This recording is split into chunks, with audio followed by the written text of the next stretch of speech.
Pandemisi, hurmatlı görücüler. Biz sizler menен New York şaharındayız.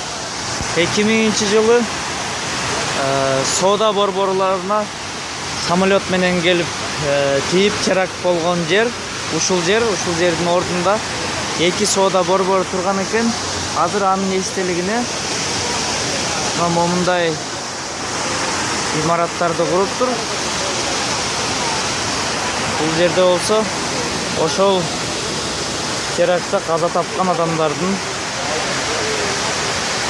фамилиялары жазылган экен.